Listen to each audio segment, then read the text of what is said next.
Hello दोस्तों, welcome to my YouTube channel आध्यात्म और विज्ञान। आज नवरात्रि के तीसरे दिन 10 महाविद्याओं में तीसरी महाविद्या माता छिन्नमस्ता के विभिन्न चमत्कारों और उनके रूप रहस्य के बारे में मैं बताने जा रही हूँ। क्योंकि आपने माता छिन्नमस्ता की तस्वीर ज़रूर देखी होगी, किंतु ये नहीं समझ पाए होंगे कि आखिर इस स्वरूप का रहस्य क्या है।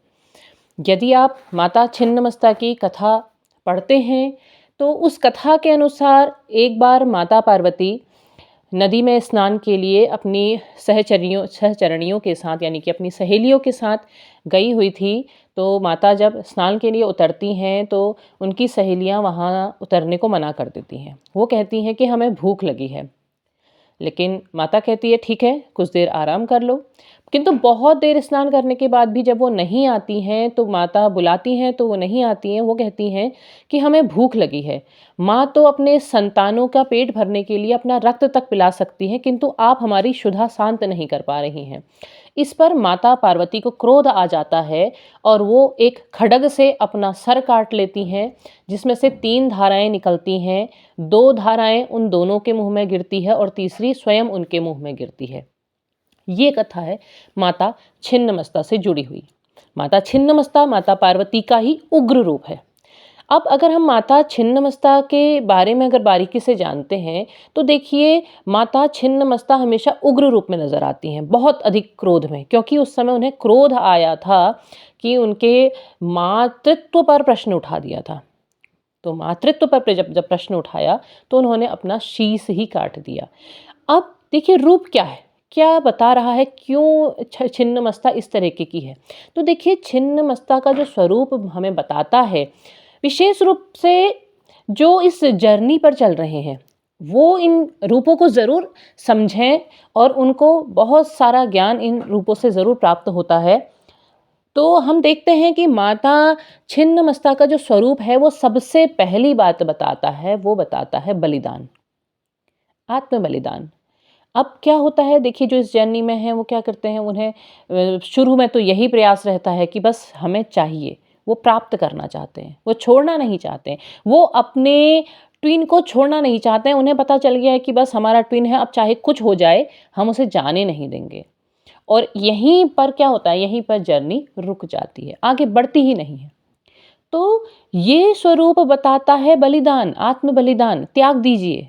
देखिए माता ने क्या करा, अपना सर भी त्याग दिया, अपना सर भी काट दिया कि हाँ उनके पेट भर सके, तो अपना शीश भी उन्होंने अलग कर दिया। और तीसरी धारा को अपने मुंह पे क्यों लिया, वो था आत्मसम्मान।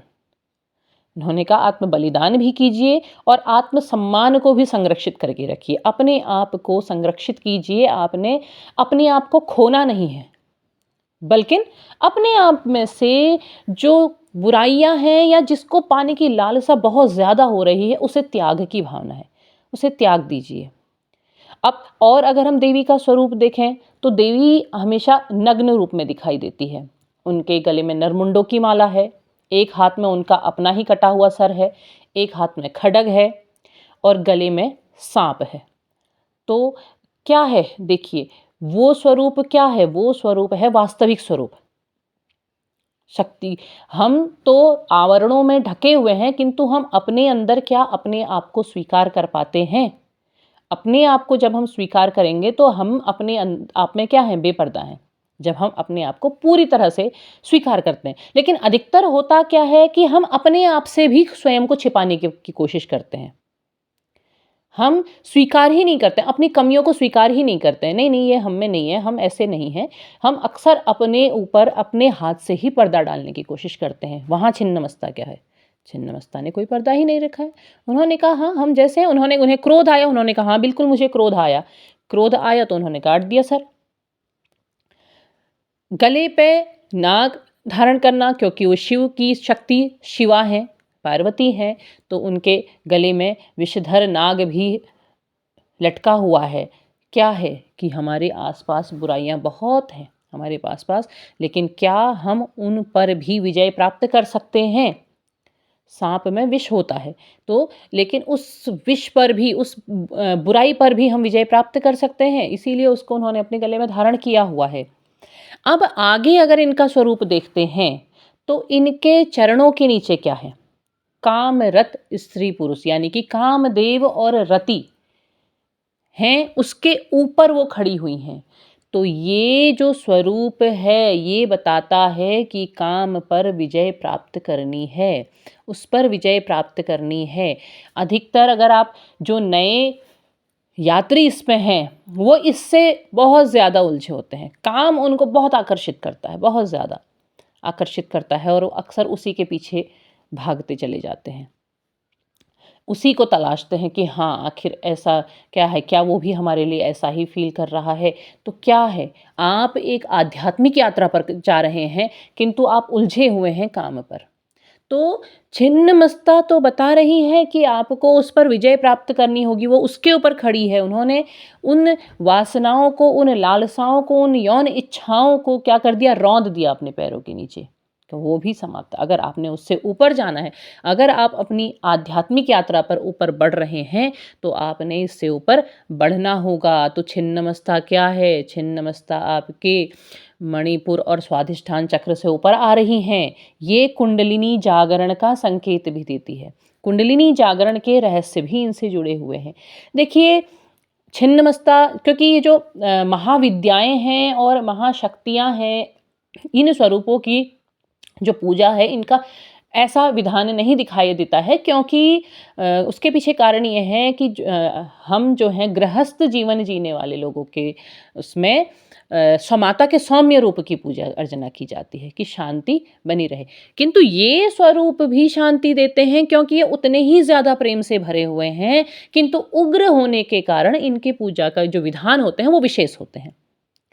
पर लेकिन ये जितने उग्र हैं ये उतने ही सौम्य हैं, उतने ही शांत हैं, उतनी ही जल्दी मान जाने वाले स्वरूप हैं। तो किंतु हम इन्हें, इन रूपों का स्मरण कैसे करें? जब आप दुर्गा सप्तशती में कवच का पाठ करते हैं तो इन 10 महाविद्याओं का नाम वहाँ पर आता है। इन 10 महाविद्याओं के बारे में सबसे पहले ही आता है, पूर्व दिशा में काली, ईशान में तारा। तो आपको इनके नाम ज़रूर दिखाई देंगे, क्योंकि आपके लिए जो कवच निर्माण किया गया है, जो देवी का कवच आपको सब तरफ से संरक्षित करने के लिए, हर दिशा से संरक्षण प्रदान करने के लिए देवी का जो कवच निर्मित किया गया है, वहाँ इनका नाम ज़रूर है, क्योंकि ये क्या करती हैं, ये 10 महाविद्याएं आपकी रक्षा ज़रूर करती हैं। तो इन स्वरूपों को जानना भी बहुत ज़रूरी है, क्योंकि ये स्वरूप आपको आपकी वास्तविकता से जोड़ते हैं, आपको छिपाते नहीं हैं, आपको अपने आप से नहीं छिपाते हैं, बल्कि आपको उजागर करते हैं, अपने अंदर, आपकी अंतर आत्मा में झांकने में मदद करते हैं। आप अपनी अंतर आत्मा में कब झांक पाएंगे? तब जब आप अपने आप को पूरी तरह स्वीकार कर पाएंगे, जब आप अपने लिए, अपने आप से बेपर्दा होंगे। आप हमेशा पर्दों में, मुखौटों में जो छिपे होते हैं, उससे जब आप बाहर निकलेंगे तब आप अपने आप को पहचानेंगे। हम कहते हैं कि आध्यात्म क्या है? आत्म अध्ययन है, अपने आप को पहचानना है। अपने आप को पहचानना है, कब पहचानेंगे? जब हमारे मन के पर्दे हटेंगे। जब पर्दे हटेंगे तभी तो हम पहचानेंगे। तो देवी के जो ये 10 महाविद्याओं वाले स्वरूप हैं, ये सारे के सारे स्वरूप आपको उन पर्दों से बाहर निकालते हैं। वो पहचान दिलाते हैं, आपकी अपनी पहचान दिलाते हैं। तो छिन्नमस्ता का जो स्वरूप है वो इसीलिए इतना उग्र रूप है, और वो आपको क्या कर रहा है? वो आपको बता रहा है कि आप कुंडलिनी जागरण के मार्ग पर जा तो रहे हैं, लेकिन क्या आप अपने आप से बेपर्दा हुए हैं? क्या आप पहचान पाए हैं? क्या आपने अपनी वासनाओं, लालसाओं पर विजय प्राप्त की है? क्या आपने आत्म बलिदान किया है? यदि नहीं किया है तो आप अभी उसी के चारों ओर घूमते रहेंगे, आप उससे आगे नहीं बढ़ पाएंगे। आपने उससे जब आगे बढ़ना है तो आपने इस छिन्नमस्ता वाले स्वरूप का अनुसरण करना होगा। आपने अपने आप को पहचानना होगा, आपने अपनी लालसाओं, आकांक्षाओं का बलिदान देना होगा। तब जा कर के आप इस कुंडलिनी जागरण यात्रा में आगे बढ़ पाएंगे। तो उम्मीद है आपको मेरा वीडियो पसंद आया होगा। पसंद आया है तो प्लीज़ लाइक शेयर सब्सक्राइब कीजिए और माता के स्वरूपों को जानने का प्रयास ज़रूर कीजिए, क्योंकि ये आपकी यात्रा मार्ग को आगे बढ़ाने में सहायक हैं। तब तक के लिए धन्यवाद और कमेंट बॉक्स में लिखिए जय माँ छिन्नमस्ता।